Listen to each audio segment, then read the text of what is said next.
Hey, welcome to News You Can Use. I'm your host, BG. Imagine getting hired for a job, but your new employer won't accommodate you because of your disability. Think about that for a second. We'll get into it, but first, I need you to do the homework by subscribing to this channel, hitting that notification bell, and follow us on all of our social media.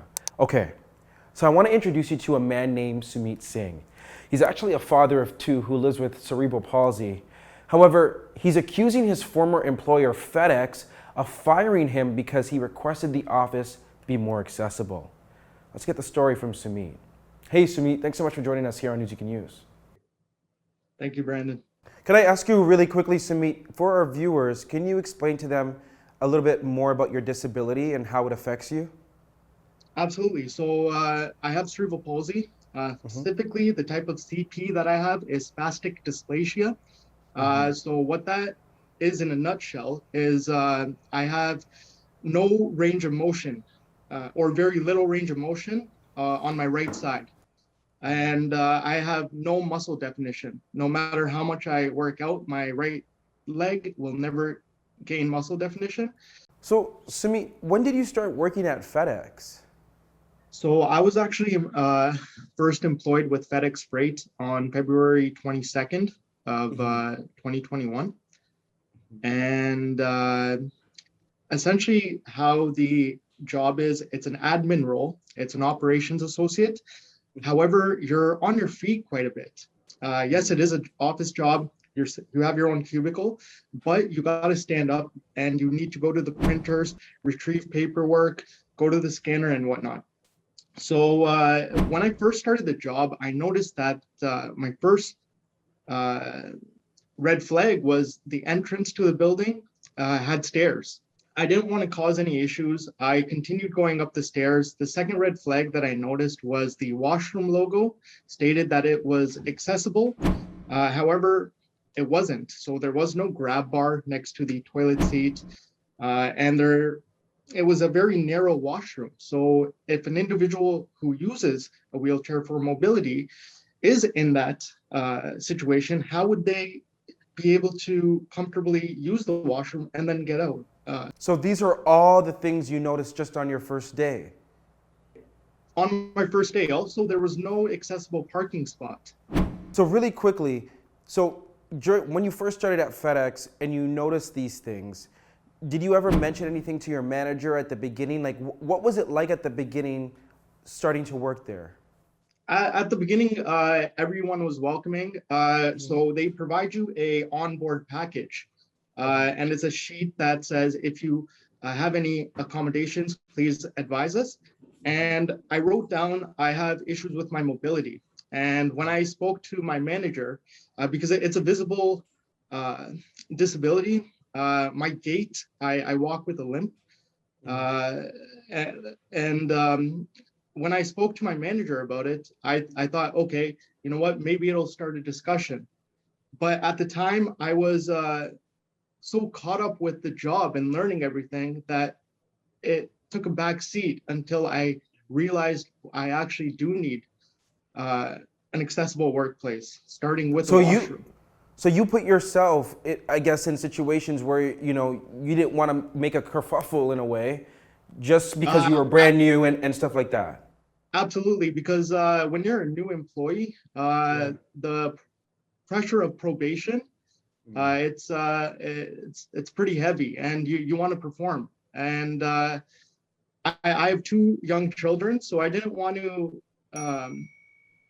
seem like from the get-go that I'm causing any issues. You needed this job. Yes. Unfortunately, because the doctor's notice said I needed to be close to a washroom, they refused my request for a grab bar in the washroom, and they placed me in front of the washroom. Wait, so they refused your request even though you provided a medical note requesting this? Once I received the initial refusal letter, the next day I went to my family doctor and I got another note where she specified the importance of a grab bar and for me. And after that, I provided that to both of the HR representatives.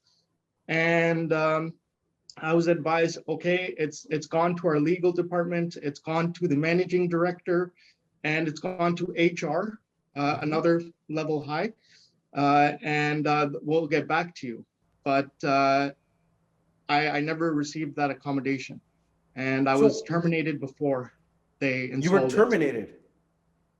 Yeah, unfortunately, I was terminated. So my termination came as a surprise because initially I was given a 3-month anniversary uh, letter congratulating me, stating that I moved to the next level of compensation. And then 2 days later, I was advised that my probation period was extended by a month based on my performance, my attendance, and unforeseen circumstances. So let me ask you this. When they started bringing up, when your employer FedEx started bringing up these concerns about your attendance and so forth, did this come after you submitted that paperwork requesting, accessibility accommodations? Yeah, then I noticed that the accessible washroom logo, the sign, was changed to just state men's. So they removed the accessible logo and replaced it with a new sign. And when I was asking my management team, and I asked everyone, I was advised that the signs were always in the storage room and they always wanted to replace it. Since I reminded them that the washroom wasn't accessible, So they hold on. So the sign said accessible washroom, but they actually were not accessible to someone who needed that. not at all. So it's just a basic washroom. But there's a logo that says if you are in a wheelchair or you have a disability, this washroom is accessible. But unfortunately, that wasn't the case. And they advised me that they had to replace the signs because the washroom's not accessible. But what I don't understand is if the sign is changed, that's great. Now it's actually portraying the washroom. However, I still can't use the washroom. So do you feel if you had never have spoken up about the accessibility issues that you would still be employed at FedEx right now? Like this is a question where had you not said something, would they have kept you? This is a situation that I need to say something, regardless of if I'm kept or not, because I need it. So what steps have you taken since your termination? Actually, even before I got terminated, the first step that I took was I reached out to AOTA. And AOTA is? It's the act that promotes accessibility for all individuals in Ontario. Unfortunately, I had submitted that on May 26th, and the wait time was 90 days, I believe, and I got terminated before that. The second thing I did, I reached out to the Human Rights Commission. Once I finally got a response from the Human Rights Commission, we're going to go to mediation and we'll see what happens there. And one thing we need to realize is there's two types of humans on this planet, the disabled and the yet to be disabled. So that's a quote by Mr. Ed Roberts. After going through what you went through, how are you feeling? Brandon, I'm my spirit is shattered.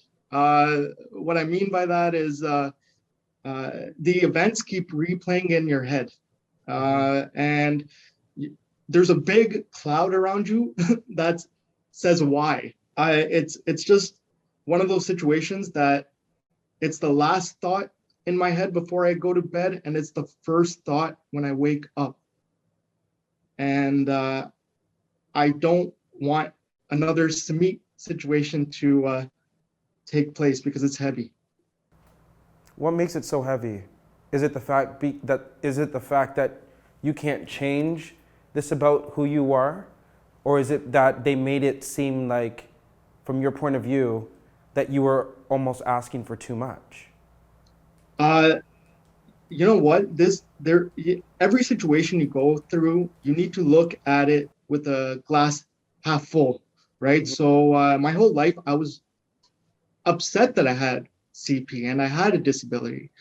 But the irony in the situation is the conversation that I was always running away from, I actually ran towards it. So this experience, even though it was extremely hurtful, it gave me a purpose, right? And I'm very thankful for that experience, but at the same time, it was extremely avoidable. Sumeet, we're just wishing you the best, and thank you so much for sharing your story with us here at News You Can Use. Thank you. So we did reach out to FedEx, and they have responded by saying this.